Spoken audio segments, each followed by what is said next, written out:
বৃহস্পতিবার সকাল থেকে শুরু হয় নবদ্বীপ ধাম স্টেশনের সামনে থাকা হকারদের একাধিক দোকানপাট এক এক করে সরিয়ে নেওয়ার কাজ।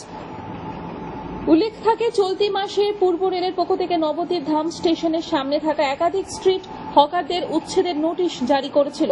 নোটিশে বলা হয়েছিল 29শে মের মধ্যে রেলের জায়গায় থাকা সমস্ত দোকানপাট সরিয়ে না নিলে রেল দপ্তরের পক্ষ থেকে ব্যবস্থা নেওয়া হবে। সেই সময়সীমা শেষ হয় আজ ভোরে। প্রসঙ্গত, রেলের উন্নয়নের স্বার্থে 2023 সালে দু দফায় নবদ্বীপ ধাম স্টেশনের থেকে রেলগেট পর্যন্ত হকারদের প্রায় শতাধিক দোকানপাটের মধ্যে বেশ কিছু দোকানপাট সরিয়ে দেয় রেল কর্তৃপক্ষ।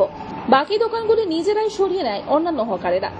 এখন ওরা এই যে ভেঙে দেবে বলছে, ঠিক আছে, তারপরে মানে বুলডোজার চালিয়ে দেবে। হ্যাঁ, এর আগেও করেছিল। হ্যাঁ, এর আগে তো দু ধাপে এরকম তুলেছে। আরপিএফ এসে বুলডোজার ওদিকে নিয়ে এসছে, যাই হোক স্বেচ্ছায় অনেকে তুলে নিয়েছে।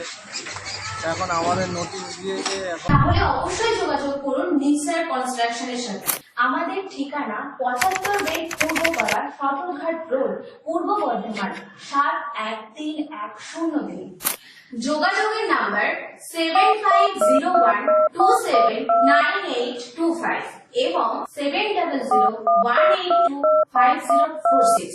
মোটামুটি এখানে 26 সবাইকে দেয়নি, 30টা দোকানে দিয়েছে। আচ্ছা, তাই সেই মোতাবেক খোলা নেওয়া হচ্ছে। হ্যাঁ, মানে সরিয়ে নেওয়া হচ্ছে, তাই তো? নেওয়া হচ্ছে। এবার যেটুকু যা পাওয়া যায়, এবার ভেঙে দিলে যদি পুরোটাই চলে যায়, এই কারণে এবার আমাদের দোকানে এবার এখন মিস্ত্রি এসছে, এবার কারেন্টের লাইনগুলো রয়েছে, এগুলোর জন্য একটু আটকে রয়েছে।